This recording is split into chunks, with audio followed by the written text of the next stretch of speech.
Well, hello and welcome back, everybody. We are sorry for the wait. It's been a few weeks now, I think 2 or 3 weeks since we've dropped an episode, but we're back. You got the same guys, Richard Lyons, Matt Brodsky, Alex Masados, here with another episode of the Memo. Now, we all know that sports have not really been going on right now, not a lot of content to talk about, so what we did is we went to you guys for the content. We asked you some questions, and you guys delivered, and we're here to answer them, so we're really excited. And I think we're going to get into that right off the top. But if you guys want to just give it a little quick, how you been? What you up to? Yeah. How you holding up? Matt's also going to do a segment on the American Cornhole Championships that are going on right now. So I'm pumped for that. Looking forward to that. ACL. Nobody liked that joke, though. When I put it in the Snapchat group, I thought it would be a big hit. Yeah. I've made it before. You have? About cornhole? No, there was mad years ago, like 2015. It was one of those special Snapchat stories when they had that, and it was like the ACL festival, and I posted it on Instagram. And was like, thanks Snapchat, you're mocking me. You guys like cornhole? I'm not the biggest fan. I haven't played enough. It's fun. I mean, it's fun for like when it's played, the setting in which it's played in. Like, I never am just like, I want to go play cornhole right now. But if you're at like a tailgate, or if you're somewhere where that's happening, you're just like, yeah, let me get next. I'll it's like, it's good for tailgates and shit because it's safer than Can Jam. The Frisbee's Can Jam's the king of games, though. It is, but like, Frisbee's flying all over. Who's accurate these days? I'll hit a kid in the head. I'm definitely not that good at cornhole when we to play. I honestly, pretty surprising. Fully understand. Why do you say that? Fully understand how it works. So I don't know. I feel like you'd have touch. I have no touch. You see me play basketball? I have no touch around the rim. Good point. No, we used to play in my office a lot. Believe it or not, we had cornhole. We had these two big cornhole things, and like whenever it was like 5:00 or happy hour on Fridays, we just set them up in the middle of the office. We'd play for money. It was fun. Maybe we should play every day. Yeah, let's make a Memo cornhole designed. What do they even call it? The boards with the hole in it? What is it? They're called cornholes. Is that the actual cornhole? I guess that's so. Probably why it's called that. The hole is the cornhole. I don't know what the board hole, perhaps. Yeah. I think it's called a board. That would make sense. Yeah, we should make some boards. That's a socially distant game that you can play with your friends. Yeah. Everyone gets their own bean bags with their names on them. All right, Matt, tell us how you've been doing. How you've been holding up during quarantine. Well, I've been doing well. It's a lot more of the same from the last time we had checked in. I did get a bike. We've been talking a lot off air about how we've been riding bikes more often now that the weather's getting nice. So I got a bike, put it together. I think it was last Sunday. And I got to say, as much as I am enjoying riding it, my ass the past couple of days, that seat, I don't know who it's made for, somebody with like fucking titanium butt cheeks, but it's so uncomfortable. And I had to take days off in between. I couldn't ride 2 days in a row because the second I get on it the next day, it hurts from the jump. And that's not good when you're trying to go on a nice ride. Every default bike seat definitely hurts the ass. Yeah, so I ordered a cushioned one. Should be That's coming. What I have, but if you ride long enough with any bike seat, it always hurts. It hurts so bad. And like this kind of bike, it's not one that's really meant, like you can't really ride it standing up. It's not like comfortable that way either. It's like a taller bike. It's not even that tall. I think it might be too small for me to stand up and ride. It has training wheels on it too, so it is a little slow to begin with. Like riding No, but yeah, it's been good. I've been riding more.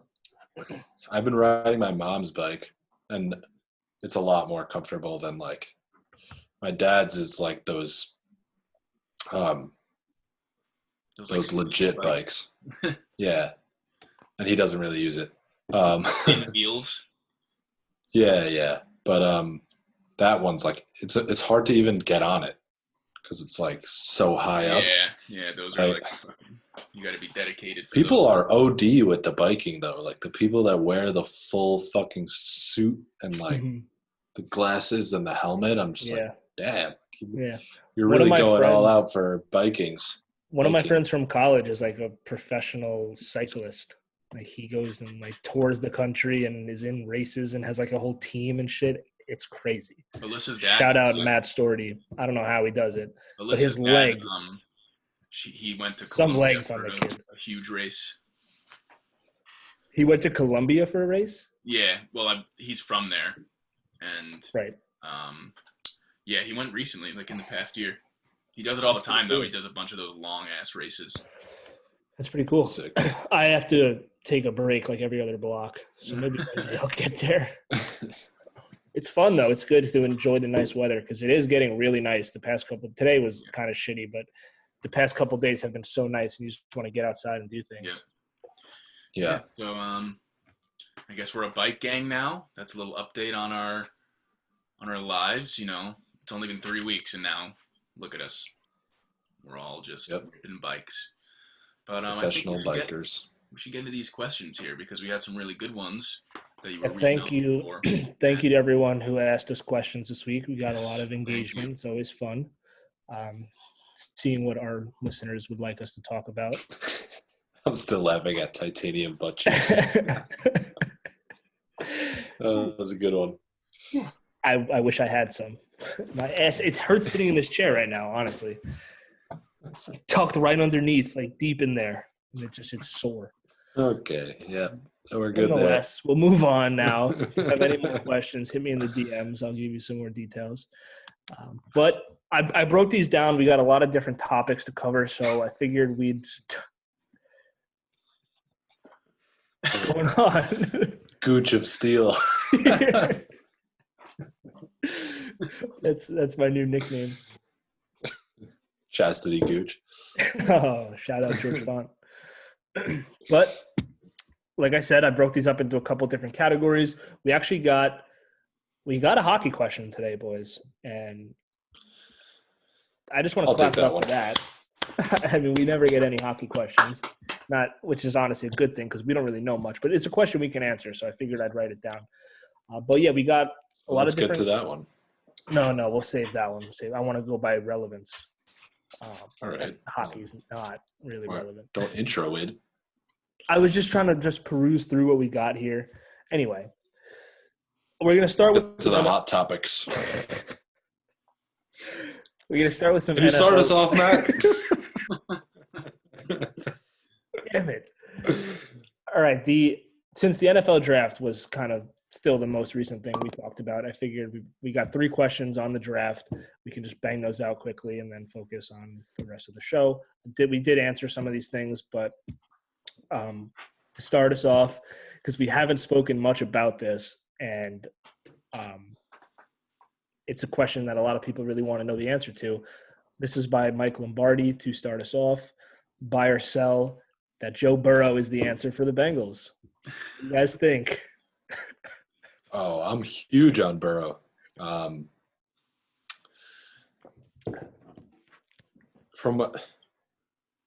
As I always say, I'm not a huge college football guy. I don't watch many games, but I did watch some of Joe Burrow's games. And I've seen videos breaking down his play. He has everything you would want out of a quarterback. Throws guys open. He's able to read complex defenses. I think he's going to be good right away. The Bengals have Jonah Williams coming back, right? Mm-hmm. Their offensive line was terrible last year, and they have their best offensive lineman coming back. He missed the entire season. I'm sure they've made some additions there too that I don't know about. And he's got good weapons, assuming A.J. Green plays. They have A.J. Green. They have Boyd, who's a good wide receiver. Joe Mixon, who I think we'll get into him a little bit later because we got a question about running backs in the NFL. I think he's up there, one of the best in the league. He was very slow out of the gate last year, but turned it up a lot down the stretch, and he looked great. And yeah, I think he's going to be good. I think he has a lot of confidence, a lot of swagger. I think he wants to be great, and I think he's going to be. So I'm buying that. Yeah, I'm with you. I sorry to cut you off, Rich. No, But go. I love Joe Burrow. We've spoken a lot about him the past couple episodes leading up to the draft, and I'm sure he'll be a big talking point throughout the season, being the number one pick. But I'm very high on Joe Burrow. I think he's an NFL-ready quarterback. Obviously, he has the experience and the age coming into the NFL. He's a little older than most guys when they start out, as Richard likes to point out.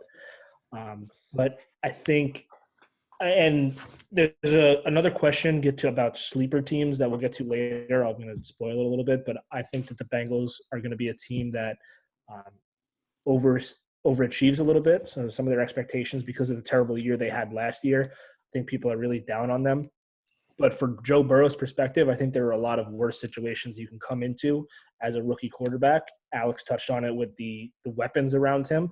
Usually you don't have a top 10 wide receiver and arguably top 5, top 10 running back from the jump when there's, you get the first overall pick. So he's coming into an offense that I think can have a little bit of success if they hold them upright. Again, it'll focus a lot on the offensive line, but I don't have any issues with Joe Burrow. I don't really have many doubts coming in. No, yeah, like you said, he's on the older side for a quarterback prospect, but that might work into the Bengals' favor. He's more mature, more developed in his game at this point. My biggest question mark of the team wouldn't be Burrow, it'd be Zach Taylor. Is he the right guy to run this team and be a head coach? I know a lot of people point to Jared Goff sort of falling off when he left, so you'd think he's good at working with quarterbacks, so at least that's a plus. But he's still the head coach. You got to worry about more than just a quarterback in that case. Does he have what it takes to be able to handle it and put Joe Burrow in a position to succeed along with the rest of the team? I don't know, but I think Joe Burrow is definitely the answer for them. I just haven't seen him play in the NFL, so it's a hard thing to say. I mean, you want to say any quarterback drafted in the first round is the answer, but I think he will be. I think you guys already touched on it. They have good weapons. The O-line's going to get better with the addition of Jonah Williams, and we just got to see. Hopefully he's in the right system, in the right place.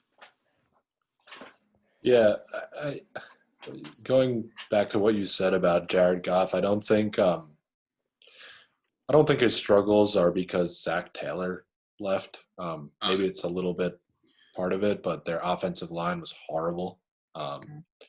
He barely had any time to throw. I'm pretty sure they were dead last in the league in time that they give the quarterback, even though I'm pretty sure they allowed the least sacks in the league. No, but Rams, no? I'm pretty sure it was the Rams, but I think Goff just, as soon as he was feeling pressure, he either threw the ball away or chucked it up, and he didn't have a good season at all.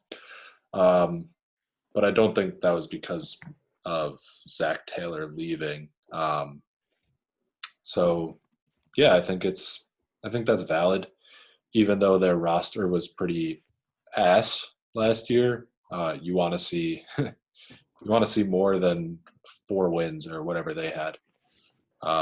So I think it's valid to question Zach Taylor, but did they have 2? I just know they were awful.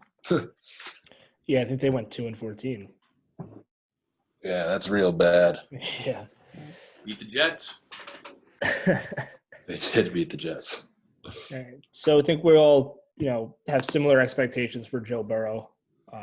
He seemed like he's shown that his skills should be able to translate to the NFL. Next, we have there's 2 questions here. They're definitely similar, so we'll just lump them in together. Sam Yost asked, who is the biggest steal of the NFL draft? And Alex Rafa asked, who do you think will be the biggest bust of the NFL draft? So There you have it. Oh, I thought you were saying Alex, Rafa asked. Oh, no. His first name is Alex. It's Specifically Alessandro. for me? Yeah, he wants to know who your biggest bust is. Whoever wants to take it first. Wants to know about my busts? All right, I'll answer it first. God damn it! I'm not suited to answer this question. Really. All right, you guys are better. So for the biggest steal of the draft, I might steal Richard's pick here, but that's why I'm going first. I think the biggest steal of the draft is from the Arizona Cardinals getting Josh Jones in the third round. This was a guy who I had mocked like 18th overall. I guess that was a little bit too ambitious, being that he fell all the way to the third round. But I don't think many people expected him to fall that far. He's a big offensive lineman who's experienced and will probably start from day one, I would assume, given the fact that the Cardinals had a terrible, terrible offensive line last year. But being able to pick up a guy like that who projects to be a starter on the offensive line on the third day of the draft, the second day of the draft in the third round, that's definitely my steal of the draft.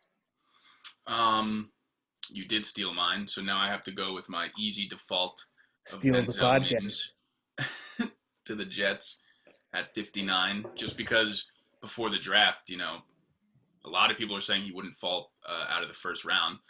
And then the Jets trade down at a 48 when he was there. Everyone freaks out, and then they get him at 59. So I think that was a pretty good steal for my own squad. For biggest bust, I do have one in my head, unless you wanted to, if Alex, you wanted to talk about someone first. Bryce Hall. Yeah, no, a lot of people say he was a big steal. Yeah, great defensive back who had an injury in his last year in college. I'm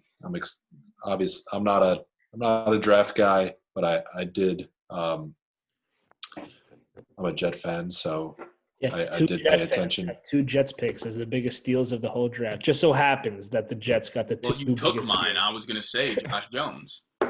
I bet you every team in the NFL thinks their sixth-round pick is the biggest steal of the draft. Right. The reason people say Bryce Hall, and I think Alex is saying it, is a lot of analysts have been saying it. In 2018, he led the nation in passes defended.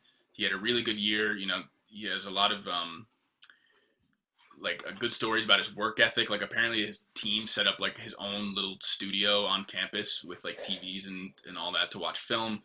And he broke his ankle and had surgery in 2019. So teams can't meet, get physicals. We were talking about this earlier today about Cam Newton. He can't meet with a team, and why isn't Cam Newton on a team? So I'm sure draft stock can fall if you're coming off surgery and teams can't, check it out. A lot of people said he could have been a second round pick if he was healthy. So I think that's why people point to him as a steal. Where did he go to school? Oh, fuck, I forgot. Isn't it like Virginia or something? Yeah, Virginia. Also, Ashton Davis. Oh, get the fuck out. But I do have someone who I think will be a bust. Maybe not the biggest bust because he wasn't taken in the top 10 or anything, but he was taken in the first round. I don't like Chason, Kayvon Chason. I think he's in a good situation on the opposite side of Allen on the Jaguars defense. And just that defense overall might open up some opportunities. But I just never, as a prospect, saw him as like an elite pass rusher. I said this before. He kind of reminded me of Barkevious Mingo, who also went to LSU, who was just like all speed and athletics and not that much production. And like people were kind of hoping for him to hit the potential. And I think Chason's on like a little bit on the smaller side, not that refined, not going to be great in the run game. Like maybe he's a great complementary piece, which is fine for them because they have Josh Allen, the D end, who had a really good rookie year. But I feel like he could fizzle out in my mind. Cool. Good What about answer. you, Matt? It's tough to. I'm looking at the draft board right now, and there are a lot of players that I did like this year because it was such a talented draft. What about the Chargers pick? Who? What? The Chargers pick? They didn't make a pick in the first round. I don't want to get into that. I think they just forfeited it. Now that I don't see anything on Wikipedia. The classic pick forfeit. Yeah, basically, which is honestly better than picking Justin Herbert. So thank God we dodged a bullet there. No, well, listen. That answers Matt's question. Yeah, I don't think Herbert's going to be good. Definitely for the number 6th pick, he has some high bust potential.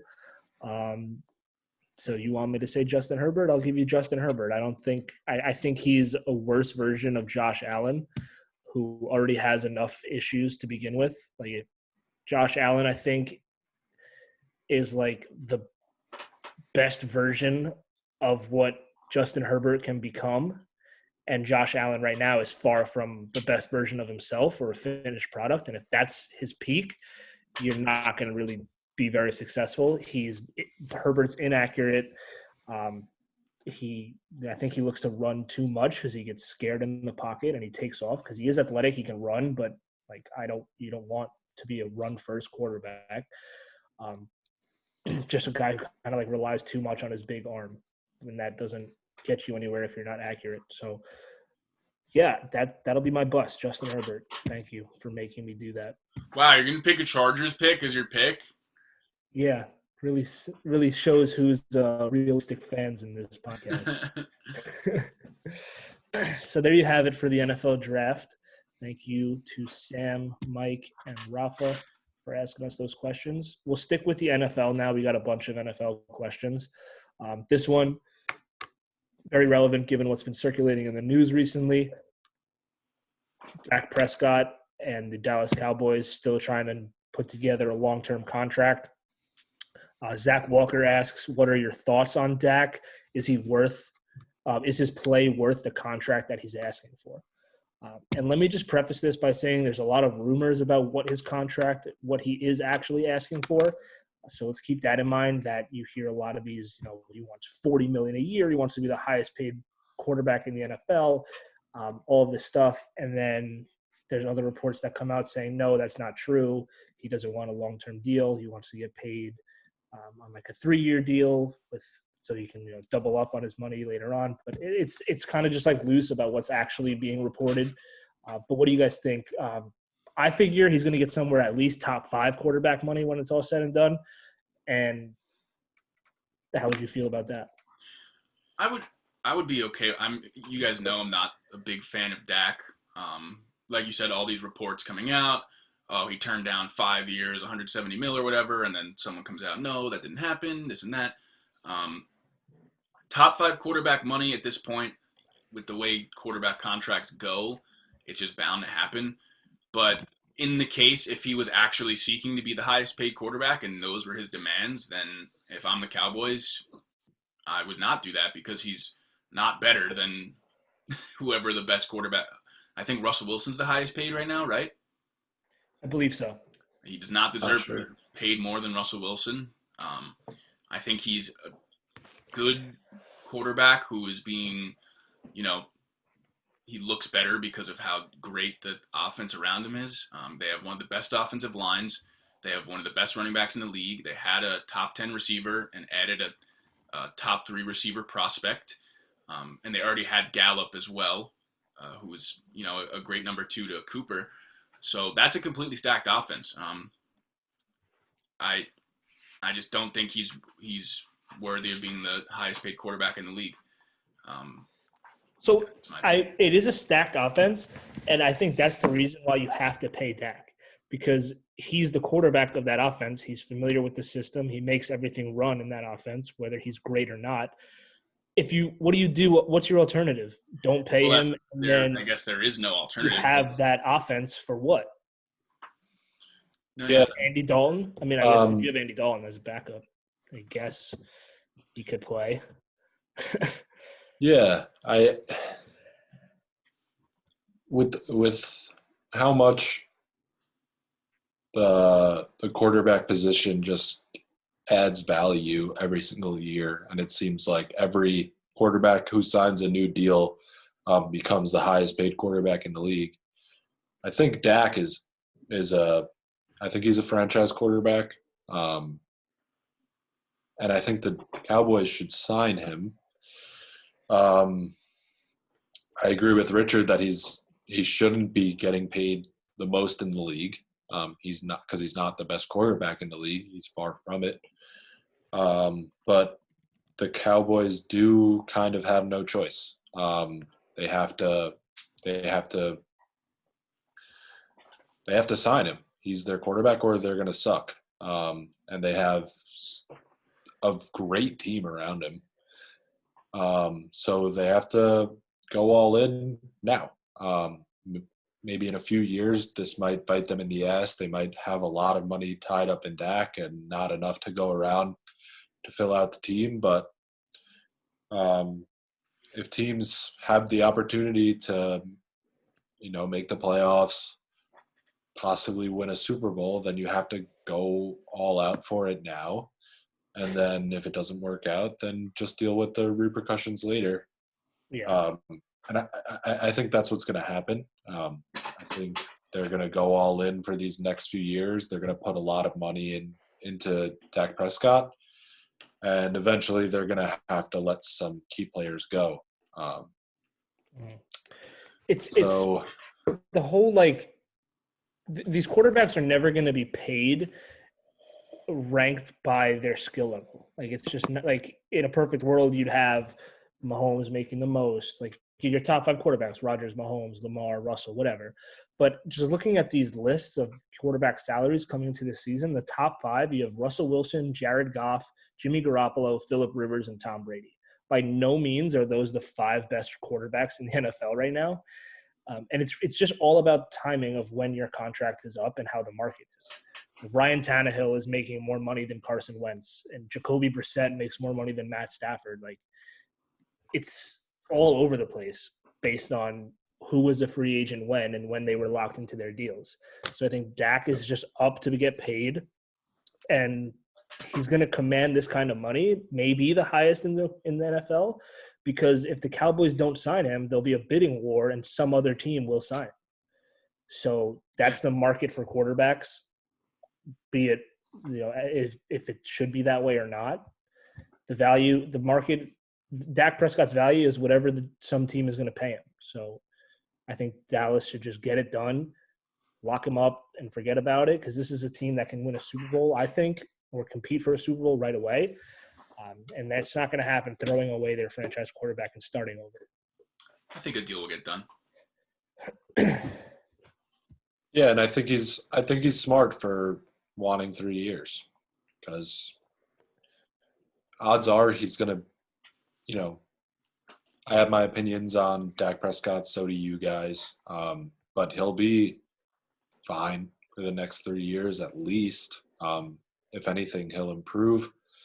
And this time will roll around in 3 years too, and he'll be like, make me the highest paid quarterback again, because Mahomes got signed. Mahomes is going to make a lot of fucking money. Yeah, he didn't get signed yet. No, I'm saying in 3 years that's going to have happened, and he's going to get a lot of money, and the market will be, it's here now, it's going to be here, and he's going to want another big payday, and he should.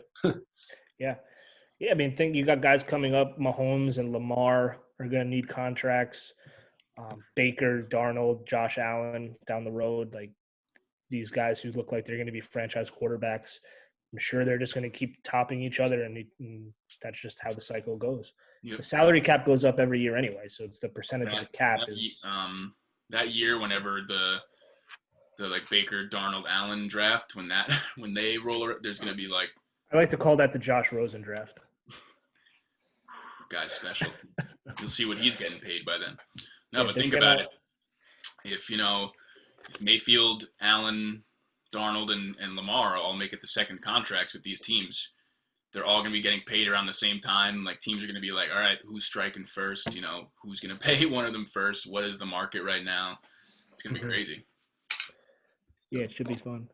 Meanwhile, if you're looking at expected value compared to salary cap hit in 2020, Gardner Minshew making $700,000. I mean, you really can't ask for a better situation than that. Get All a right, top we want to 10 talk about quarterback for less than $1 million. we want to talk about who should be the highest paid quarterback. Take a look Mustache right there. Million. Rewind the podcast 15 seconds. What name did Matt just say?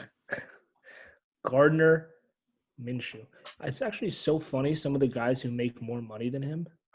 We won't get into all of that right now, but Blaine Gabbert. No, that's one. Geno Smith. Who's on a team, Blaine Gabbert? He's on the Bucks. I think he's the Brady's backup. The quarterback controversy in training camp. I don't know. You might be looking at one. All right, so that'll be it for Dak Prescott. We'll talk about another quarterback who we touched on briefly. Sam Yost wants to know our thoughts on Baker Mayfield in year 3. Says everyone seems to have written him off after a rough season, like Richard has. No. I don't know if everyone's written him off. I have not written him off. I always say I think he's going to be good. I think he's going to have a huge bounce back. I think last year was not an example of how good he can be. They had a terrible O-line, a head coach who was way in over his head, who is now the tight ends coach for the Giants. He went from running backs coach to head coach to tight end coach. So they hired a guy. I have no idea how to pronounce his name. Oh, they hired Stefanski, right? Is that how you say it? Yeah. I'm thinking of another guy that I don't know how to pronounce his name. I think he seems more qualified for the job and to at least run the offense. They really improved their O-line, getting Jedrick Wills in the draft and then signing Jack Conklin. Still have Odell, Jarvis, Njoku, Kareem Hunt, Nick Chubb, all these guys. I fully expect Baker to bounce back. And people who are writing him off just don't like him because he's a big mouth. They signed Austin Hooper, too. Yeah, they signed Austin Hooper because Njoku's undeniable. But I completely agree. Going into last season, I fully expected the Browns to win the division. They were very disappointing, to say the least, but they kind of put it together toward the end and went on a little run there and finished just outside of the playoffs. Baker will benefit a lot from an improved O-line. You just can't play good quarterback if you don't have any time to throw the ball and you're getting drilled play after play. They have the weapons. I think that offense will be good. Stefanski, he was the offensive coordinator of the Vikings. Yeah. Right. He did a really good job with them. Their offense was very good this past season. Yeah. I do not write Baker Mayfield off at all. I'm expecting a bounce back. I don't like Baker Mayfield at all. I think he's a shithead. And hopefully this past season taught him a little bit about, maybe just keeping quiet when you're struggling. Don't be such a dick. And maybe everyone won't hate you and want you to fail. But I think he's good. I think he's good. I think he's a good player.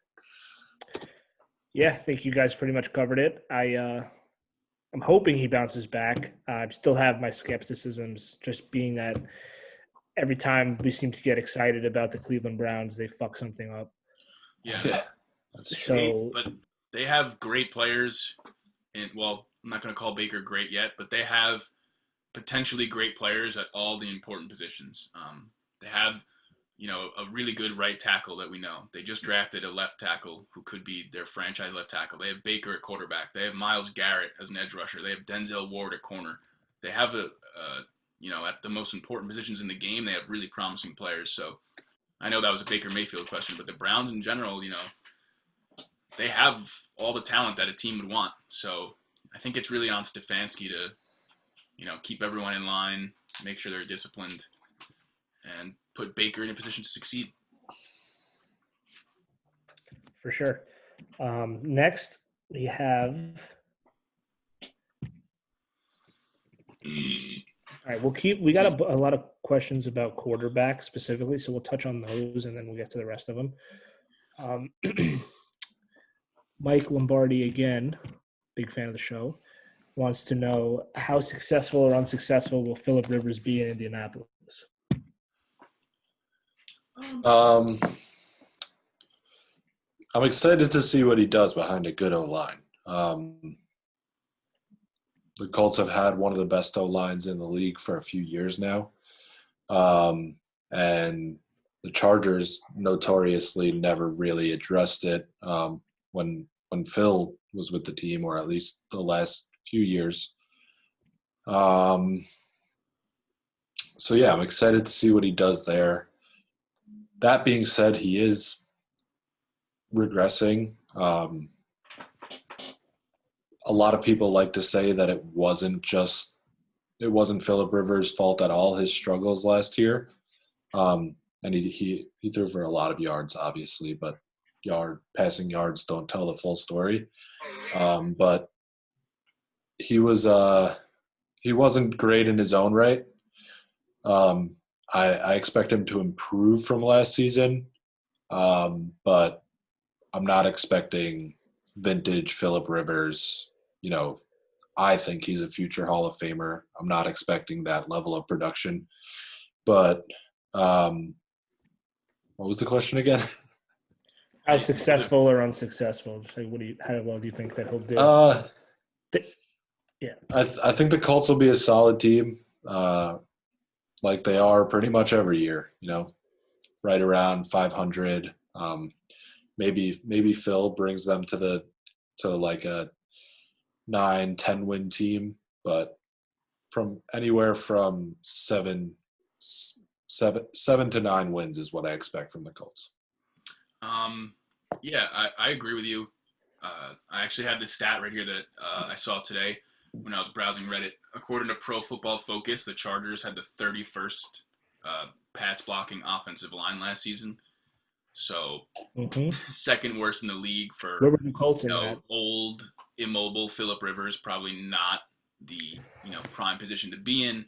Is that just the Charger stat, or do you have like the list? No, I only have the bottom 4: Rams, Seahawks, Chargers, Dolphins. Oh, I was going to say, I wonder where the Colts are on that list. Yeah, it just says worst pass blocking offensive lines, and then those are the bottom 4: Rams 29, Seahawks 30, Chargers 31, Dolphins 32. So you wonder why Josh Rosen can't succeed. Just those three but games. in all seriousness, they have a really good offensive line in front of him. They drafted Michael Pittman Jr. Top of the second round. They have T.Y. Hilton still, and they drafted Jonathan Taylor to be a nice 1-2 punch with Marlon Mack. So I think the weapons are there and the O-line's there. I think Rivers, he can still be more than a game manager, and maybe he won't hit the heights that he did a few seasons ago when the Chargers were really good, but I think he'll be much better than Brissett for them, and I think they'll probably make the playoffs. But also, sorry, we never mentioned about the Bengals and Joe Burrow. They drafted T. Higgins as well, so that's another for them. Yeah, he sucks, but he's on the team. Talk about busts.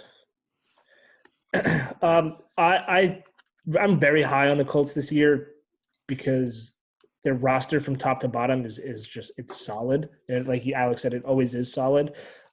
But last year they were held back significantly, I think, by Jacoby Brissett's inconsistencies. They had some good wins and they had some really bad losses. Phillip Rivers is the kind of guy where you know exactly what you're going to get every week. He'll have his great – it's weird. Like, you know what you're going to get from him, but throughout the course of the game, he's kind of inconsistent. He'll look amazing at times, and then he'll throw a boneheaded interception. So, but for the most part, over the course of a season, you know what you're going to get out of Phillip Rivers. So I think that that's going to benefit them a lot, and it's going to benefit Rivers exponentially to have that offensive line in front of him. So I think that they're going to win the AFC South because I think the Texans took a step back. And, I mean, the Titans, we do this every year with them. Like, I'm not going to pretend just because they went to the AFC Championship game that they're now going to stay at the top of the conference. Like they're just as much as a question mark as they are every year. And I think on paper, the Colts have a better roster. So I expect them to win the AFC South. I think that they'll be contenders in a weak AFC that's really just the Chiefs and the Ravens. I wouldn't be surprised if the Colts were the third best team in that conference. If the Colts were in the Third best team in the conference. Sorry. Third best team in the AFC behind the Chiefs and Ravens. And the Yeah. I wouldn't necessarily be surprised either. I have my reservations with them, as I do with all AFC South teams. Also true. That's a good point. I think of all AFC South teams. Sorry, go ahead. It's been so long since we've seen a team really dominate from that division. So I think from that division, I liked him the best just because I think Frank Reich has shown to be the most stable head coach. When he got hired by the Colts, they were coming off, Josh McDaniels sort of just spurning them and leaving. So he just got thrown into a situation with I'm pretty sure, assistants that weren't his hand-picked assistants because the Colts had hired them already, so they weren't going to just fire them. And he made the best of it when they still had Andrew Luck, and they were one of the, people thought they could be a contender that year. And then I think they got ragged by the Pats or the Chiefs or something. But then you have Brissett, and they don't do as well. But, compared to Bill O'Brien and Doug Marrone and Mike Vrabel, who had a really good year last year, I like their coaching staff, and I like their roster overall. I think they're more well-run than those other teams at this point. A lot of people, like their GM is one of the best in the league. He's really good at building that roster. So definitely think Phillip Rivers was a good choice for them. And I think he'll be good. yeah, it's gonna be very interesting to see him and all the other quarterbacks that switch teams in new uniforms. So next we have also Mike Lombardi. He gave us 3 questions today, and that's always appreciated. Team that will shock people the most next year in the NFL. Who wants to start this one? That's a good one. That is a good one. I need to think for a sec. I'll start then because I know Mike teed this one up for me because he's a Broncos fan, and him and I have spoken a lot about Denver's offseason, and I'm a big fan of what they've done. So my team is the Denver Broncos. You look at what they were able to do in the draft, bringing in Jerry Jeudy and KJ Hamler with their first 2 picks, 2 wide receivers. Then later on in the draft, they picked up a tight end from Missouri, Al O. We call him O because his last name is ridiculous, and I will never even try to say it. But he's another big-bodied, fast receiving kind of tight end to go with Noah Fant, who they had. They signed Melvin Gordon. Richard, did they signed somebody from the offense for offensive line help, right? The Broncos? Ooh. The Broncos. They did sign someone. I'll look it up while you're talking. I know they did some work to the offensive line because it did need help. And then they have a defense, which is always Denver Broncos defense. They have Von Miller, and they have a strong secondary, even with losing Chris Harris Jr. They signed Graham Glasgow. Okay. He's a center guard? Yeah. Okay. So, yeah, they basically improved every area of weakness that they had, which is tough for a team to do in a single offseason, especially a team like Denver who went 6-10, I think, last year. So there were holes there to be filled. But John Elway hit an absolute home run in free agency and in the draft, which is rare to say because he usually is fucking up decisions in the draft. But we've talked about this off camera. I think I might have touched on it on camera as well. Denver gave Drew Lock all of basically everything he needs to succeed. It's going to be on him now, but I think Denver is going to be really, really good. And I wouldn't be surprised if they make a wild card push as long as Drew Lock takes that, second year jump. A team who I don't like their head coach, but I'm just interested to see play because their quarterback missed half the season. The Lions, they drafted DeAndre Swift, right? And, they still have Marvin Jones, Kenny Galladay, Hawkinson, who they drafted last year. and they're going to have Stafford back hopefully for the whole year. And they drafted the best corner in the draft, who I think has no shot of being bad. I think he's going to be great off the bat. Hopefully he can help take that defense to another level. But I'm interested to see how they do with a fully healthy Stafford. And I feel like every year people are interested and like expect the Lions to do something, and you never see it. But I think they're a team that I would watch out for this year, especially when they're in the same division as the Packers. It's Packers, Bears. Who are the other two? Vikings and Lions. Yeah. Packers, Bears, Vikings, Lions. I mean, we know what the Bears are. They have can't throw to your left, Mitch Trubisky. The Packers seem to not want to make Aaron Rodgers' life easy. Yeah, they gave up on the next They few gave years. up, yeah. The Vikings, I like the Vikings, but I think that division is a little more open than it seems. So maybe the Lions can make some noise. You I think their defense. I think their defense is too far away right now. Yeah.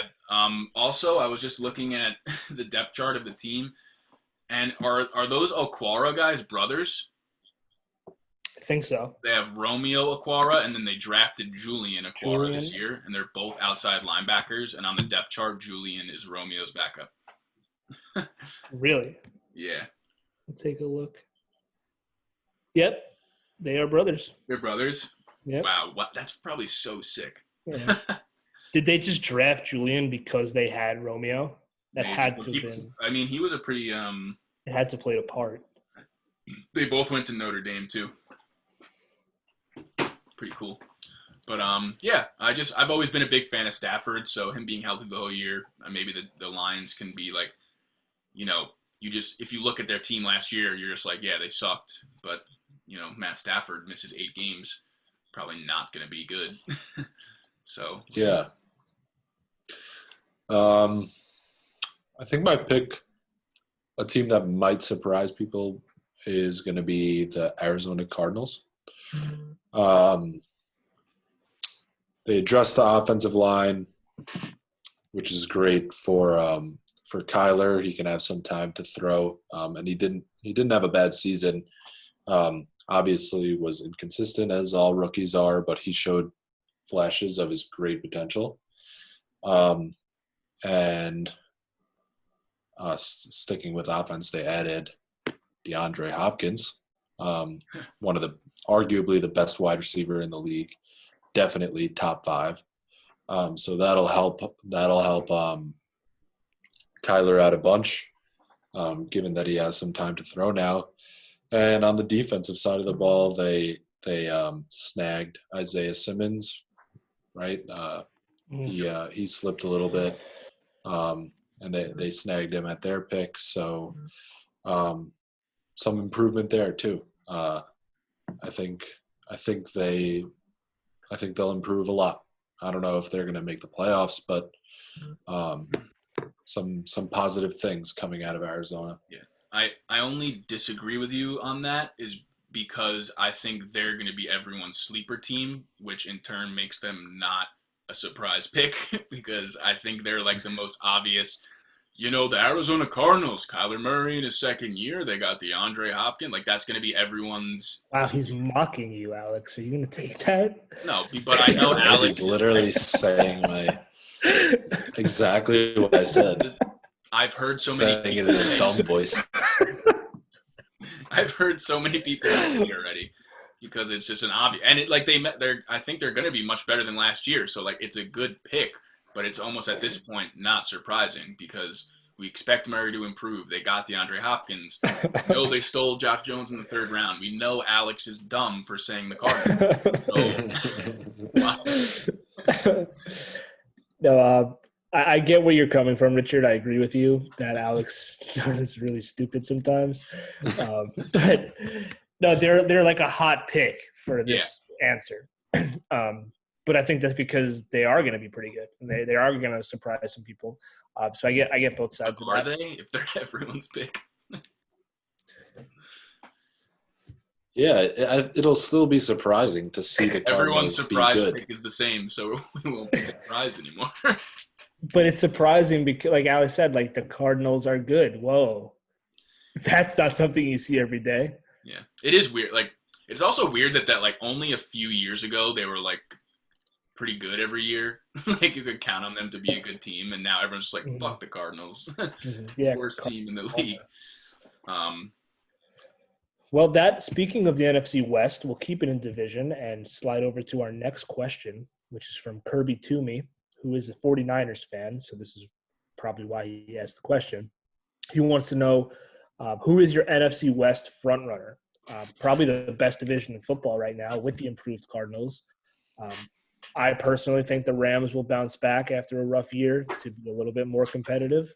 And then you have San Francisco and Seattle, who seem to just be getting better and are always going to be Super Bowl threats for the next couple of years. But who do you guys think is the front runner in the NFC West? I would the Cardinals. I would want to say the 49ers, but I'm expecting them to have a little bit of that Super Bowl hangover. I think it just happens to every team, and like it might seem like one of those myths, but it really does happen to like almost every team that makes a Super Bowl the next year. They just really aren't the same as they were. I'm gonna go with the traditional Seahawks. I think you see Metcalf going into his second year. That's going to be a big weapon for Wilson. They still have a good defense every year. I don't trust Schottenheimer still as the offensive coordinator, and I can't believe he still has a goddamn job in the NFL. But I like the Seahawks as the veteran team with the best quarterback in the division. Super Bowl winning head coach. I think they're going to be the division winner this year. But the 49ers will be right there. But I just like they're just going to have some sort of little like lull in their game. The hangover. Yeah. Alex Shanahan did such. He's flustered. Yeah. I'm drunk. Shanahan did such a good job of, calling plays and making guys on that offense that, like, not like none of those guys are like superstars. Debo. Like I love Debo, but like Jimmy Garoppolo is not like a fantastic quarterback. He's like pretty solid. 1 second, I'm playing poker. And it is hard for. Sorry to cut you off. It is hard for a team to win the Super Bowl being an idiot to get any better. But I do really like the draft picks they made, and they traded for Trent Williams. I completely forgot who, when he's playing and not sitting out because he has to play for Dan Snyder in the Redskins, he is arguably the best offensive tackle in the NFL. I think that's a huge addition to an offensive line that was already one of the best in the league. And they drafted Brandon Ayuk, who I really like at receiver, to go across from Debo. They're pretty different players. Debo's the more, physical, catch the ball, contested catches, and Brandon Ayuk's really like a speedster. So I like them complementing each other. And, they still have the best tight end in the league. But despite all that, Seahawks are better. Alex, you took San Francisco? Yeah. The Shanahan kind of like made magic with not nothing, but these guys aren't like world beaters. So I'm a little bit like, is he going to do it again? Like that would be so unlikely with Jimmy Garoppolo at quarterback, and is Emmanuel Sanders still on the team? No. He went to New Orleans. Debo Samuel, right? Like, and they did draft some guys. But what? They still have Kittle. The defense. Kittle. Kittle's great. Kittle, I think, should have gotten some like shine as an MVP candidate last year because he really made that offense run. Obviously, he wasn't going to win it over Lamar Jackson, but if it wasn't for that incredible season, like maybe. But this is a tough one. It really is. I think I would agree with Richard here. I don't think that Shanahan's going to be like making magic again with the offensive pieces that he has. The defense, I think, is still going to be great, and I think the 49ers will make the playoffs. But if I had to pick a team that's going to win the division, I'll go with Russell Wilson every time. And the Seahawks they're such a mainstay, consistently good team. And we were talking before about how Russell Wilson makes magic on a consistent basis. Kyle Shanahan did it this past season.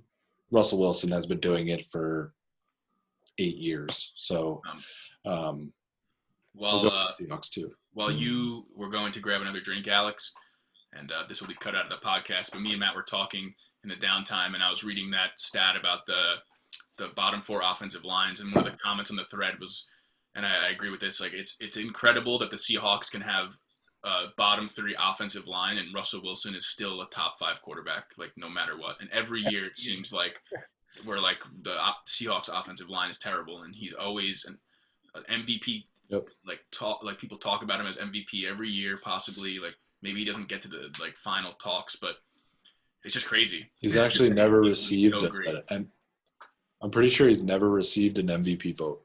Really? Mm-hmm. Yeah, crazy. Which is crazy. A few years ago, he definitely should have gotten a few. He threw he went off. He was on Volani's fantasy team, remember? Mm-hmm. And he went off that year. He's a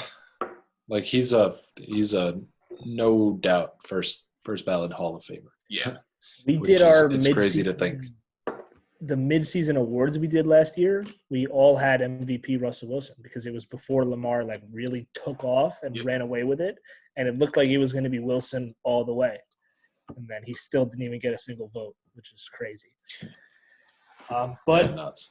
You guys both take the Seahawks. I'm gonna play a little devil's advocate here because while I agree Seattle is the most experienced and equipped team from a quarterback position to win the NFC West, NFC West. I'm going to take the Los Angeles Rams. I'm talking about the Super Bowl hangover, Richard. I think that's definitely what we saw from LA last year. They were coming off a 12-4 season with an incredible offense. Everything clicked in the 2018, 2019 year. And then you look last year, kind of like, what the hell happened to this team? Obviously, Todd Gurley had a lot to do with that, but I think the offense is going to be almost like liberated from the burden of Todd Gurley, and not in the sense that he is hurting their offense, but just the fact that he's Todd Gurley and you want to get him the ball and you want to build your offense around him and do all these things still. So just being able for McVay to have kind of more freedom. Without having that hanging over your head, it's like Todd Gurley's there, give him the ball. Is he hurt? What's going on? It was a big storyline throughout the whole season. So I'm expecting a bounce back year from the offense, especially with Jared Goff. Last year, aside from just the typical, cliche Super Bowl hangover that we talked about, they had offensive linemen in and out of the lineup all year with rookies. They're mix and matching different setups. So more consistency there is going to help Goff. I still like Jared Goff a lot. I know a lot of people – we're talking about Baker Mayfield getting thrown out after a bad season. People are destroying Jared Goff after this past year. Obviously, it looks bad coming off the massive contract that he signed. But I'm not ready to throw out everything he's done building up to that point. Just he had a bad year. Circumstances were tough. But I think that they're going to rebound nicely. And Sean McVay is still a great head coach. And I'm not counting out the 49ers at all. I really just didn't want to pick them because they won it last year and because your friend's a 49ers fan. So sorry. I wanted to go against it. Yeah, fuck you. But they really are probably the most talented team in the division, especially after the draft. And they're getting, I don't know if you guys know this name, Jalen Hurd. He was a receiver they drafted out of Baylor who did not play at all last year, and they're expecting a lot of big things out of him, and he was really a pretty good prospect coming out. So with him, Samuel, and then you add Ayuk, the weapons I think really got a lot better. And a lot of people don't like Garoppolo, and this is sort of a little tangent of my own here, but it was his first season starting full season and he went to the Super Bowl, and I think live reps are the best reps. I think he still has a little room to improve. I don't think he's obviously not top 5 quarterback, maybe not even top 10, but I think he could. I don't think he's like, I feel like people think he's bad after the Super Bowl performance almost, but I think he's still much better than a lot of teams have in this league. And I think there's still some room for improvement because he really has not started that many games in the grand scheme. Like, he's 28, but he started 3 games for the Pats and then 5 games for the 49ers one year, and then 2 for them and tore his ACL, and then he finally plays a whole year. So, he really hasn't had that many reps. I think there's still a little bit of improvement there for him. So maybe they will still be the best there. Maybe I love them.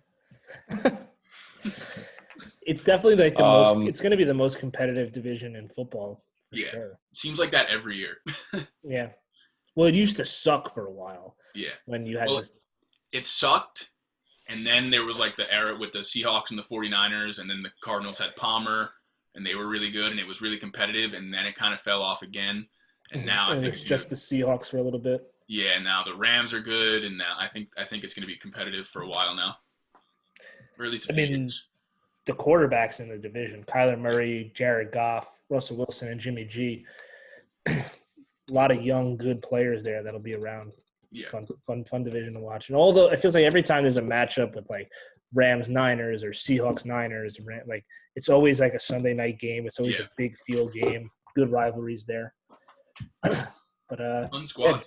Jared Goff is about to dad dick the whole division, so that'll be fun to watch. After they stole the Chargers colors. That's right. Listen, I don't blame them. We got the drip. It's fine. That's ridiculous. It's like making it that light shade of blue and like the yellow on the shoulders. It's literally the same thing.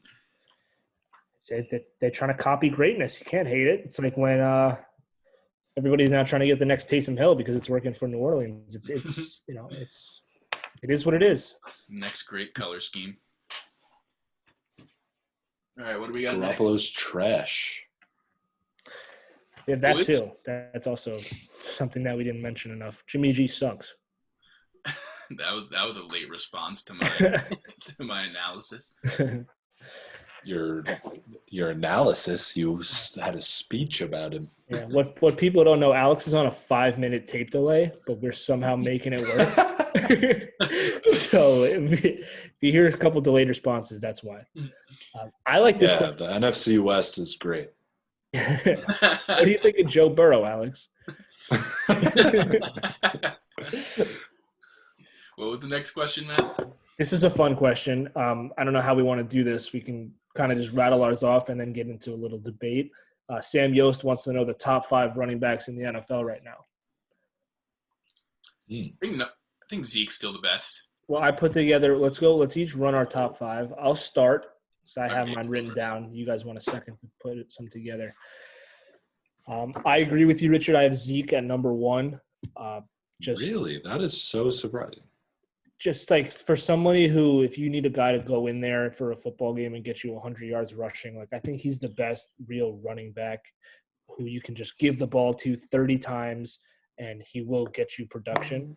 Good in the red zone, good receiving back, like kind of doesn't really have any weaknesses. So I have Zeke at number 1. Then I have Saquon Barkley at 2. I think he's very similar to what Zeke does. Obviously, he was in and out of the lineup with injuries last year, and unlike Zeke, he has a bad offensive line. But I think that they're kind of similar players in what they're able to do. Number 3, I have Christian McCaffrey, which might be a little surprising to some people after the year that he had.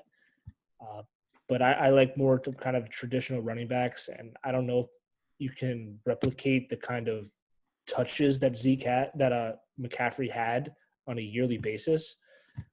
He was obviously amazing last year, but I don't expect him to do that year in and year out. But he's still very good, dual threat.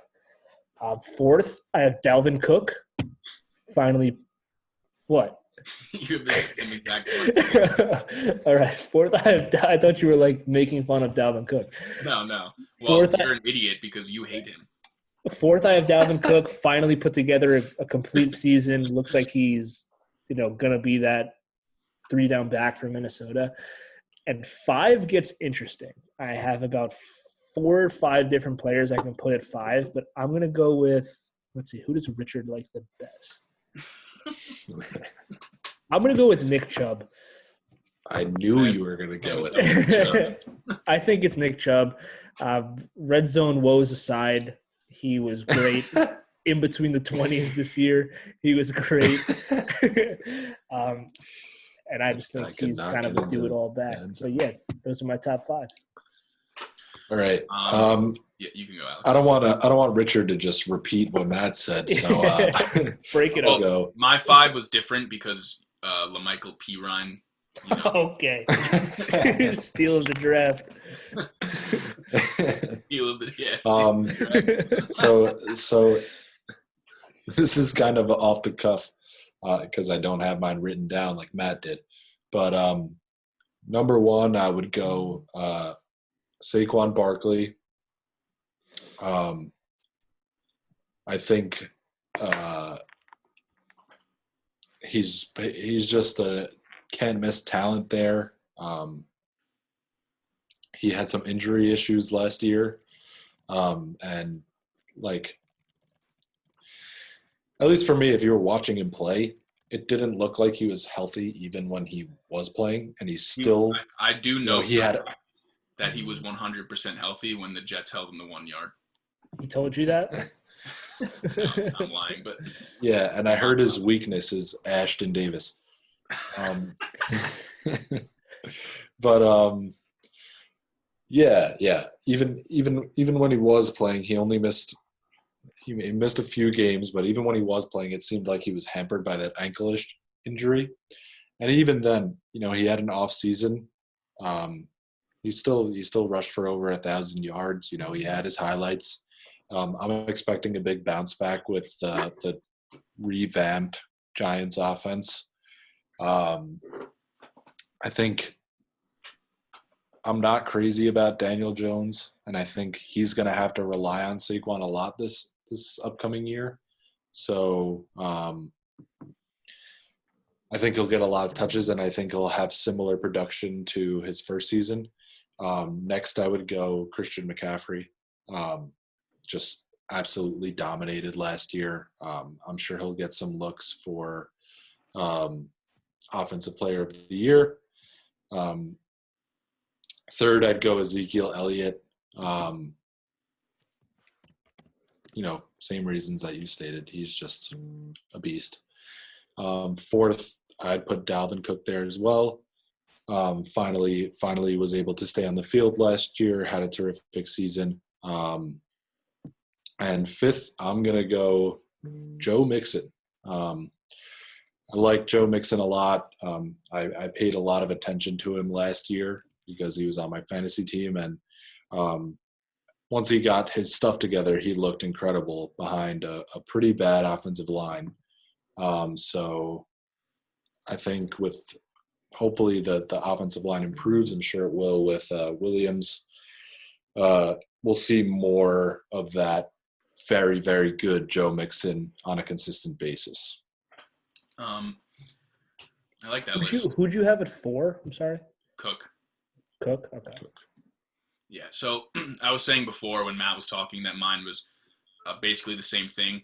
I will start off by saying I think Saquon is the most talented running back, but just like due to the team he's on and his injury last year, like I'm just not going to put him number 1 at this point. But I think he has the best combination of ball carrying and receiving.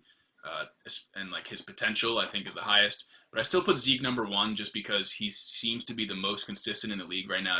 He's good for like 1,200 yards, 10 TDs, and he's really come along as a pass catcher the past few years in that offense. So I think he's now, when his first 2 years, I would have said, he's not that real dual threat running back like you see in McCaffrey or Saquon. I think he's definitely on that level now.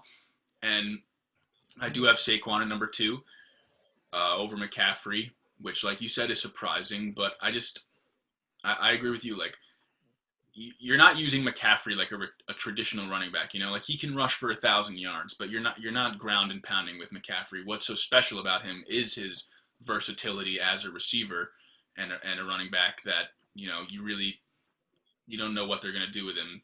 They're going to throw him a screen, or they're going to send him out into the slot and run a route. It's very close with all those three. It's really, your system and what you want to do. That's my top three. I also have Dalvin Cook at 4. We went over that. He's also one of those, hybrid running backs. You can run the ball and he can catch the ball. Number 5, though, I am going to go with a man that completely carried his team on his back to the AFC Championship, Derrick Henry. Yeah. I mean, you're talking. I like Mixon. I like Josh Jacobs. I like all these young guys. But I saw Derrick Henry absolutely beast a team on his back and get his quarterback paid over $100 million because of how much he carried that squad. So I'm going to give Derrick Henry my 5 out of pure respect. And he's just a beast. Yeah, it was close. That was the missing guy. Yeah. With number 5, I had it between. I went with Chubb, but I had Henry, Mixon, Kamara, and you mentioned Wow. Josh Jacobs. I fucking forgot about Kamara. I'll tell you that. Yeah, and like Kamara, he kind of had a disappointing season. Yeah. So I don't think he's a top 5 running back. But I'm with Saquon, kind of going off what Richard said, that I think he projects to one day be the best running back in the league. He had a great rookie season, and then injuries held him back last year. I'm not ready to put him ahead of Zeke, a guy who's been doing it for years. That's why I have him at 2 right now. The talent's there, but like he's got to produce a little bit more, and that'll come with the time. Like I'm not doubting him at all, but Zeke has been doing what Saquon did for longer. And I think it'd be interesting to see Saquon play behind that Cowboys offensive line. No, that's true. That's definitely true. Like I said, and Saquon will have the numbers if he's healthy and he's playing. And then also with Christian McCaffrey, he had 50 more touches than the next running back in the league, the next player in the league. 50 more touches. That's like 2-3 games worth of stats. Yeah, it's just like, and while that you can't use that against him because he earned those touches and he was like playing. But it just seemed like Zeke had like 20 or 30 yards fewer than McCaffrey rushing on 50 less touches. So that was kind of the difference for me. I just think for putting Zeke at 1, like Richard said, exactly what he's going to give you game in and game out, just consistency. Yeah, I mean, the NFL is different now, like running backs need to be receivers. And in terms of, I would agree that Ezekiel Elliott's probably a better rusher than Christian McCaffrey. In today's NFL, you need to be able to do both. And Zeke is capable of catching passes, but he's not as prolific as Christian McCaffrey is. And Christian McCaffrey really he had the Panthers on his back last year. Yeah. He took them all the way to 6-10. Their team was pretty bad. If it wasn't for him, I think you'd see them drafting more towards the top of the draft order. But I mean, you can't go wrong with those 3 guys. Yeah. I feel like McCaffrey and Kamara, they're more classified as just like weapons than just pure running backs. Like you put them on the field and the defense is like, all right, what the hell are you going to do with this guy? Yeah. Like Saquon and Dalvin Cook and Zeke, they're running backs, but they can catch the ball. They can be receivers, but yeah, I agree with you, but at the same, like I was just thinking that when I was doing this list, but then you look and McCaffrey ran for 1,400 yards. So like, 1,400? Yeah, like that's a running back. He ran for 1,400. I bet so you I was surprised by that. Check his yards per carry. I think he's underrated as a runner because he's a little white guy. He's white, yeah. But he had all those touches. Like I said, he had 50 more touches than the next guy. So they had Kyle Allen and Will Grier. Like they were probably just feeding the fuck out of him. I was gonna pick the Panthers as my surprise team, but yeah, we know that already. You did that last episode, but I couldn't. One running back who I don't think is there yet, but who I'm very intrigued by, Richard, you mentioned Josh Jacobs. I think he's going to be in the top 5 after this season. He's really I like good. him a lot. I was considering putting him there, but he's just too Yeah, young. no, not yet, but he'll be there soon. I like him. There's definitely a lot of young running back talent. I mean, all the running back talent is usually young because they fall off after 3 years. But Right. Yeah. All right. This will be the last football question. You guys are going to have to start off because I have to plug in my computer.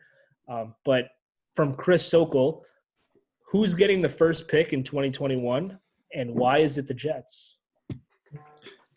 Well, it will not be the Jets because they're going to win the AFC East. You heard it here first. Wow. Just like they were last year. Playoffs, baby. Le'Veon Bell. That was before every player on the team got hurt. It doesn't count. We would have won 15 games. But what are you gonna say? Guarantee it. No, who do you think will have the first pick in the draft? Who sucks the most? I think if you're if you're struggling to come up with an answer here, sounds like you're struggling. I think it's going to be the Giants. Wow. Yeah, I think the Giants are not going to be good. Still a lot of question marks on that defense. It was pretty bad last year. They made some free agent signings. They got that dude from the Panthers, but like no one really that's that much of a difference maker. They have a quarterback. They have a second-year quarterback who, had a good rookie season, but has trouble with turning over the ball. And if you turn over the ball and your defense is bad, that normally leads to a lot of losses. So hopefully Daniel Jones can figure out his fumbling issue. I'm sure he'll make improvements. But I don't think they've improved that much this offseason. Their coaching staff is a bunch of misfits, fires from other teams. And there's a reason why they were disposed of, because they haven't been super good at their job. Maybe they'll have a little bit more success as coordinators. You don't get excited about the Giants bringing in Freddie Kitchens and Jason Garrett? You don't think that those are two guys with great reps? Not quite. So my pick would be the Giants. My pick is the Bears. I hate their coaching situation. I hate their quarterbacks, and I hate their team. And I think they're going to be awful. All right. That's my pick. I don't like Trubisky. I don't think Foles will ever do anything when he's not in Philadelphia for some reason. Oh, Foles is really bad. Whatever. They have okay receivers. They don't have great weapons overall. They have Khalil Mack on D, and I don't like Matt Nagy as a head coach. My other choice was going to be the Redskins because I don't really like Haskins at all. But I'm going to go with the Bears. That's my... I'm going to go with... Trevor Lawrence was on the Bears. That'd be sick. That'd be cool. Yeah, I think Trevor Lawrence is going to be very happy as a rookie in the NFL because he's going to be living in Las Vegas playing with the Raiders. I think the Raiders will be the worst team in the NFL this year. Derek Carr should be lucky that he still is a starting quarterback after last season. And I know, they started off hot and then they did this and that, whatever. They're the fucking trashiest team in the league. They have no plan at all. And I know Richard loves John Gruden and he thinks that Khalil Mack should have been traded for a 6th-round pick. But I just don't understand where they're going. They picked Damon. Who'd they pick? Fucking David Arquette, the guy who sings Lights Damon On. Arnett or something like that. Some nonsense. I had never even – and I listened – I had my own draft podcast. I listened to all other draft podcasts. I read about it nonstop. I had never heard of Damon Arnett. Okay, coming into this draft, they said his name on the first night of the draft. Roger Goodell said his name, and I thought that somebody had changed the channel, and like I just heard a name be said. It's like, who? So I don't get what John Gruden's doing. I don't think Derek Carr's good. I think Josh Jacobs is the only player on that team worth mentioning. Typical John Gruden fashion, they pick Henry Ruggs first when you have Jerry Jeudy and CeeDee Lamb on the board. So I don't know what the Raiders have going into the season that to get anybody excited, but I think that Trevor Lawrence will be there next year, and that'll get people pumped up. Yeah, and they also – you forgot to mention they got ragged by the Jets. Yeah, that should get you the number one overall pick in itself. They picked a lot of receivers, not even just Ruggs. They picked Lynn Bowden Jr., who was also a running back as well, right? Yeah, he's like a – And Brian Edwards, who was like a big body receiver. So they really were just throwing shit at the wall in their receiver room, and like one of you will be good. Yeah, because I mean, when they got fucked, like AB fucked them, I get it. You know, they need weapons badly. They just had Tyrell Williams and fucking nothing. I like Ruggs though. I think Ruggs will be really good. No, yeah, I like Ruggs too, but I like Jeudy and Lamb a lot more. Yeah. I just don't get it. And then like the corners that were still on the board when they picked a cartoon character,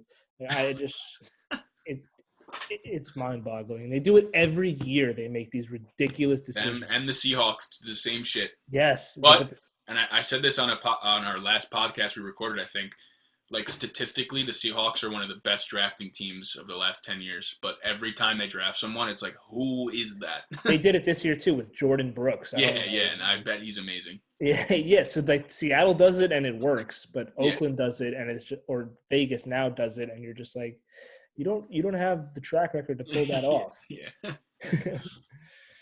So that will tie us up with the NFL questions. Got a couple basketball questions. What's our runtime, Matt? Let me see. Probably around an hour and 15 minutes. Okay. So yeah, we just got a couple basketball questions and then some miscellaneous. Yeah, we should wrap it up like soonish. Yeah, I can trim these up a little bit. At the end, fuck. All right. These are some fun questions. We have 3 questions here. They're kind of just like some wacky stuff. You know, let's get a little crazy. Sam Yost asks, "What are your favorite throwback NBA jerseys?" And this is weird because we were just talking about this the other day. Favorite throwback NBA jerseys? Yeah. If you were going to buy an NBA jersey from an old-time guy, what would you get? Cream City, baby. That's not a throwback. Those are very new. It's pretty funny how much that comes up in our conversation. Cream City. Yeah. Yeah. It's just the most mind-boggling thing. You should just know how the nobody knows Milwaukee as Cream City. You just know how the world is People today. barely know what Milwaukee is. Yeah. You should just know Can't have a fucking nickname. How the world is today, and like know that saying Cream City will not be met. Yeah. With, read the room, man. Yeah, so I like it's tough. There are so many good throwbacks. All right, obviously I'm biased here, but I really love the Minneapolis Laker jerseys, the light blue and yellow. I always thought that was a cool color scheme. I don't know like the other teams off the top of my head throwbacks, but I like the light blue and yellow, especially when it's Kuzma. Yeah. I really don't know too much.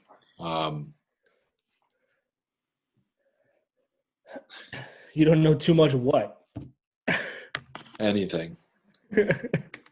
We just had a whole conversation on this like 2 days ago. I really like those. We were bringing up the most generic teams.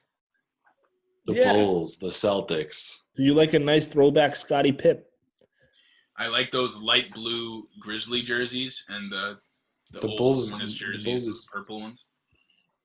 they haven't changed. You I said the like. Hornets? The Hornets don't exist anymore. There's nothing like a Kemba I Walker thought they do. Bobcats jersey that just gets me fired up. Aren't they the Pelicans now? Yeah. No, You think but the Hornets are still a team? aren't they? Didn't they come back? Oh, they did. That's what. This is Charlotte Hornets. That's what Kemba Walker played. Yeah. We're gonna have to cut that out. That was bad. That All was right, weird guys, though. so That they were the Bobcats. We should just have a session on what the NBA teams are. Yeah. They were the Bobcats, then the Pelicans, and then the Hornets still were somewhere. No. The Nets should have a throwback jersey. This is what it was. Charlotte was the Bobcats, and New Orleans was the Hornets, and then the New Orleans became the Pelicans, and Charlotte became the Hornets. Yes, that is. But Charlotte was the Hornets, I think, before the Bobcats and before New Orleans was even a team. Probably. Yes. I think the Charlotte Hornets was like the OG, and then they moved to New Orleans, and then Charlotte got the Bobcats, and then when the Pelicans switched, they brought the Hornets back to Charlotte. Yes, that is what happened. Fucking history lesson for you bitches. What's up? The Hornets uniforms are kind of cool. Should have been called the New Orleans Mardi Gras. Wow. The New Orleans show me your tits. Only if you want to, though, right? You know. What's the next NBA question? Yeah. What are your thoughts? Really answer that last one. We just went so far off on a tangent. Well, I said a few. I like an Allen Iverson Georgetown jersey. That's not an NBA throwback, but that's college. Even go to Georgetown? Yes, he went to Georgia. Yes, okay. He did. All right. Throwback NBA. All right. Well, it's like players, teams, whatever. Hakeem Olajuwon on the Rockets. Kareem Abdul-Jabbar. Yeah, the throwback Hawks jerseys are kind of cool. The throwback, what is it called? The Grizzlies. I don't know if anybody said that. Those old school Grizzly jerseys that they brought back this year, like that teal aqua color, it's fresh. Yeah, I feel like those look so good because their new ones are terrible. Yeah, that's also true. This is a Grizzly? This is a Grizzly? Hey. Funny. It is. It's a bear. Asked by my friend Louis Pimentel, what were your thoughts on LeBron almost playing in the NFL? So that report came out recently that Jerry Jones offered LeBron a contract during the lockout. 2012 or something? LeBron said he was training a little bit. The funny thing about that is it didn't happen. Since it's hard to really it's hard to really discuss. Oh, LeBron almost played in the NFL. Should we switch it up? Yeah, because it's a lie. What would he be able to play in the NFL? Should we talk about that? Like, if he went, would he be good? Because he asked what our thoughts played in the NFL and didn't. You know? Are you surprised? Are you like, wow? Do you have any thoughts about it? Why don't you think it's a lie? You think LeBron just outright decided to just go out and lie today, or whenever it came out? LeBron, I think maybe he was like training because he's an athlete. Athletes train, and him and Jerry Jones might be like buddies, and Jerry Jones like sent him a contract to like, grease up his palms a little bit. But like, no, I don't think he was ever considering playing in the NFL all for the all. Story. Yeah, the guy loves the attention. Of course, like you don't deny that. I think he wanted to do it because I remember when that was happening, when the lockout was happening, there was talks about LeBron going to play for like the Browns, or like they were like speculating shit. It was just headlines being made during an NFL lockout to have headlines. That's what we thought, NBA lockout. but now he's telling you I considered playing football and I got a contract offer, so that doesn't change anything to you? According to Mav Carter, right? He says he has the contract hanging up in his office. I'm sure he has the contract. I don't think it was ever seriously considered. So what if LeBron just said, I'm signing it? Would Jerry Jones just be like, shit? I think LeBron, I thought we were Jerry Jones joking. would probably be like, great, like LeBron knows train with the team, and this will be great publicity for the Cowboys. Yeah, LeBron knows all the risks and anything that he could do to hurt or help his body. I don't think he actually seriously considered putting his body on the line in the NFL. Like, no matter how long the NBA lockout was going to go, they were going to play basketball eventually. He's clearly just, I feel like it's just like a fun story. Yeah. Agreed. I don't think it's like a malicious lie. I think it's like based in a little bit of truth, and it's fun for him to like talk about it. I don't know. Yeah, well, I guess we agree to disagree. I think he had his sights set. I think he was getting himself fitted for a helmet, and then they just happened to come to an agreement, and he decided to stick with the NBA. Well, Our last basketball. He wouldn't be 36 and dominating the NFL, so he made the right choice. Who knows? Who knows? Unless he, I don't know, was the best quarterback in the league. He'd be a beast tight end. Yeah. I think he'd be a great football player. I just don't think it was ever happening. Anyone who denies the athleticism should just not talk about it. We're not getting into that, dude. It's someone on Twitter said it, and you've been talking about it for 3 days. I said Twitter. it once when we were talking about it. I'll be right back. I'm not getting into that. Let me grab a charger. All right, we'll handle this one, Rich. All right. Last question in the NBA. Jake Salner's question. He said for the next 3 years, too. I don't know why it was specified by that. Would you rather have C.J. McCollum or Shai Gilgeous-Alexander if you were the Portland Trailblazers?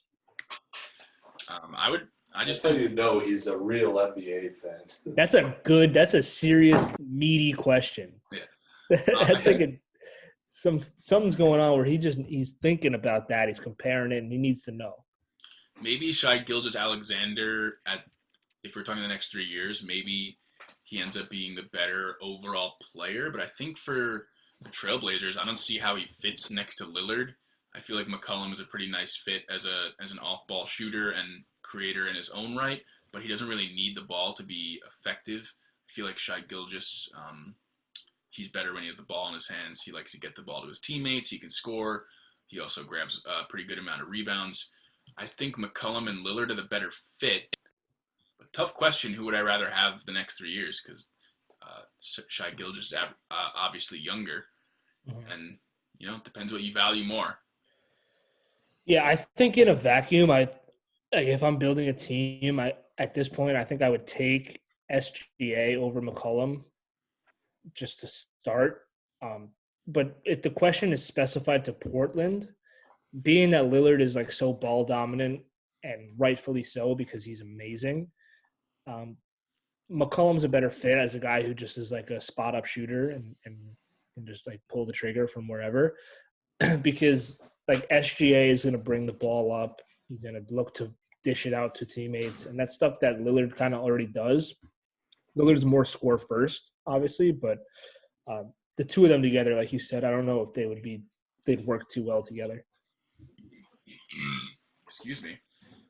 I don't know. I do think SGA is probably will be the better player eventually. And I think McCollum's a perfect fit next to Lillard, but that fitting of players hasn't worked out, like too well for the Blazers. Obviously, they have one playoff series, and Lillard has multiple iconic moments in the playoffs, ending series with his game-winning shots. But the Blazers as a team need to do something a little different if they want to make the next step to maybe compete for a championship. And like continuing to run out Lillard and McCollum and like hoping that that's going to work out it's not going to happen. So if I'm the Blazers, I look to spice things up a little bit and do something different because this formula just doesn't really work out for them. It works out for the most part, but the goal is to win a championship. Yeah, I was going to say that too. I feel like this question was brought up with the idea of like one of them's got to go. Lillard and McCollum are not the answer together. I would be all for looking to trade McCollum if I was Portland, but I wouldn't be looking for a package with Shai Gilgeous-Alexander. It would kind of just be like the same thing in that offense almost, like a lesser version. It's not like a natural fit.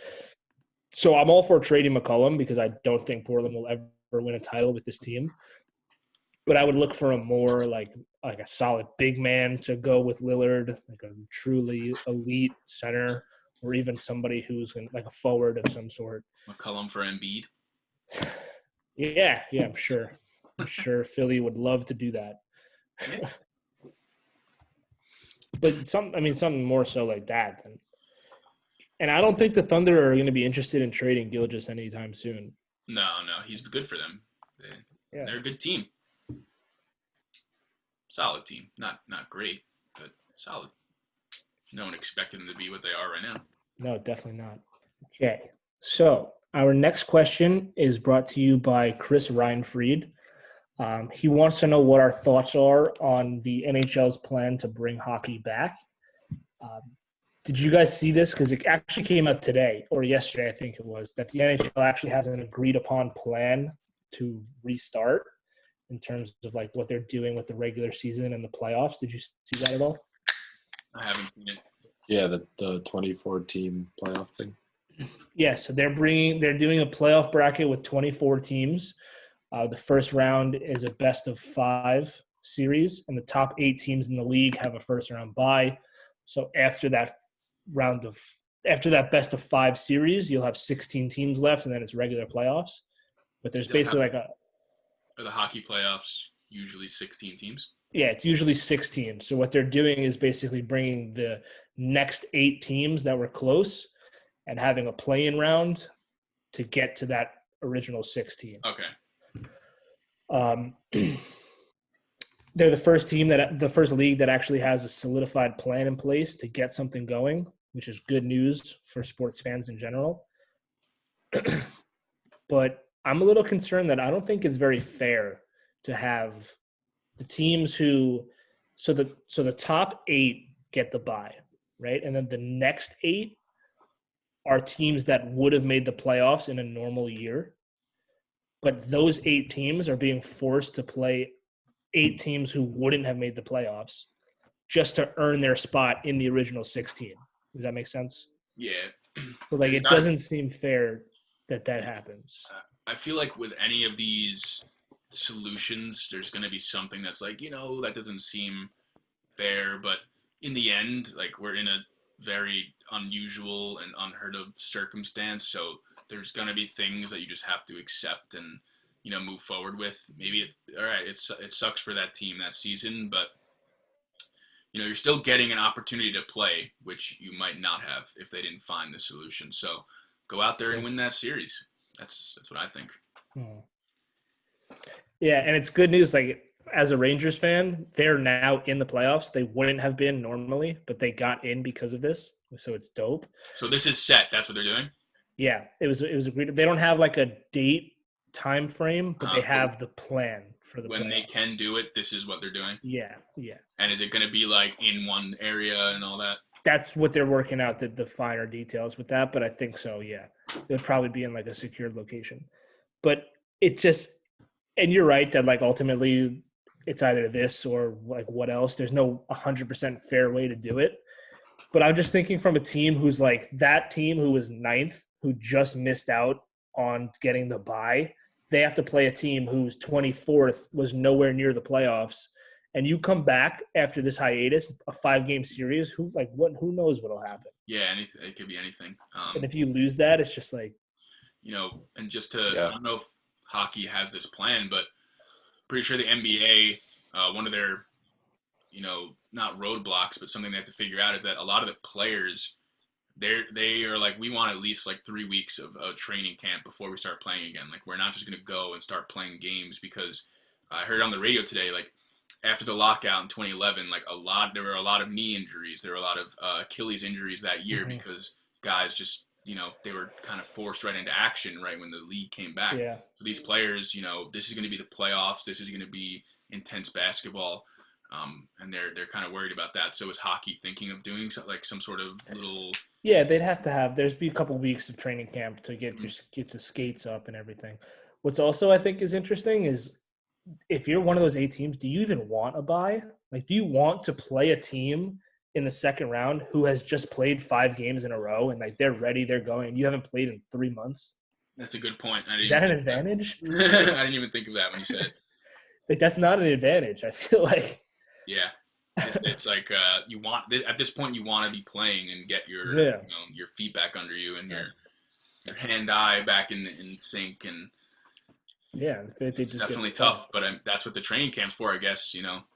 Get a little back in the groove. Another thing I heard there, I know I keep bringing up the NBA, but I'm just wondering if sports leagues are sort of following a similar path. Maybe some like exhibition games that don't count, or like scrimmages just to play against other people and not just go right into this after taking such a long break. Yeah, because it's essentially like guys coming off from an off season, like the season stopped, everyone's stuck at home. Like, I'm sure a lot of guys are working out, but you're just not doing what you usually do. This is essentially almost an off season, and it's going to be, by the time all these leagues start up, probably 3 months of time that these guys are missing. So they need to be able to practice and get into shape, and otherwise, what's the point? If you're coming back early and now your best star players are all getting hurt or something because whatever, then in the end it wasn't worth it. Yeah. Whatever. Things just aren't going to be fair when they come back. That's the bottom line. You just have to accept it just for the sake of it. Yeah, you just got to accept it, and if you want to play, you want to make a paycheck. I know in baseball there's a lot of stuff going on about like the right pay for players to come back if they're going to play. So I respect all leagues that are putting hours and hours and days of work in to bring sports back for us, which would be great because shit is boring. We need it. Yeah, and he had a follow-up to the question about the hockey specifically, but we can open this up to all sports. He said, what would it be like if you had to mic up all the players like during this, like, because there's no fans or anything? The environment in itself would be so weird to hear. Imagine if you had like certain players, like what they do with the NFL, like mic'd up in live time, which they did that for like the XFL, right? Yeah, there were a lot of mic'd on the sideline, like they would do interviews a lot, and players. They should do that when they bring back baseball, basketball, and hockey. They got to find a way to fill the silence somehow. Yeah, that'd be fun. You just see these basketball players talking to each other, and Joe Buck suggested having like a fake crowd noise, which is like not the weirdest thing. For just television or in the arena? For television. They should do it in the arena too, honestly. Make the players feel more natural. I guess it'd be hard because like the crowd noise obviously varies depending on the play. Like if something crazy happens, how is the whatever's making the crowd noise gonna know, like, turn up the volume here? Yeah. You gotta have somebody like be there waiting for shit to happen and then just like react like mad quick. It'd be interesting though. It's gonna be so weird when they do come back with no fans. just to Yeah, see that. I'm excited to see like anything, any product that comes back. Like I'm not a hockey fan, but if hockey came back next week, I would tune in just to see like what Yeah. it's like. Yeah. It's a very interesting time that we're living in. All right. Last question has nothing to do with sports. Has to do with the biggest artist in the game right now, the King of New York. Um, we had a question from Justin Krokoff. He wants to know, will Tekashi 6ix9ine be able to tour the country without getting killed? Whew. No, We'll end it on a heater. No? You think no? I don't think so. I know like he's not really in like the witness protection program. If No, the he's reports are true. So yeah, I'd be afraid if I was him. Yeah, I mean, how do you, unless you want to, if there's some sort of maximum security at every show to make sure, but it's just concerts are, they're a scary place. I feel like no concert venue would allow him to perform. Like whether it's an actual, if he's actually risking his life or not. No, like MSG is not going to let him be there with all the fucking drama. Yeah, they're not going to, the arenas are going to be like, MSG wouldn't allow him to be there before. yeah. Or They're gonna be like any concert venue. they're just going to be like, we're not going to be the venue where he gets murdered. Yeah, or any sort of violence to break out. It's a lot of liability to. Yeah, He'll probably never perform live. that's why he did like a European world tour before he went to jail, because concert venues were telling him like there's a lot of violence that follows you around. We're not going to have you in America. So he went to like Belgium and Paris and Amsterdam, and he did all those. And he's also been big overseas for longer than he's been big here. It's kind of interesting. Yeah. I don't know though. I don't know if he'll be able to have. He'll just never have a live show in America again. I mean, I really I doubt it, but that's crazy. Yeah, I doubt it. I wouldn't even want to go.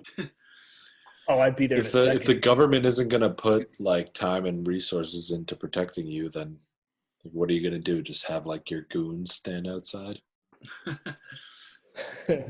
Well, I mean, he opted out of the government putting that time and protection in, because it's really amazing that he's even like relevant anymore. Yeah. He has a song dropping Friday, May 29th.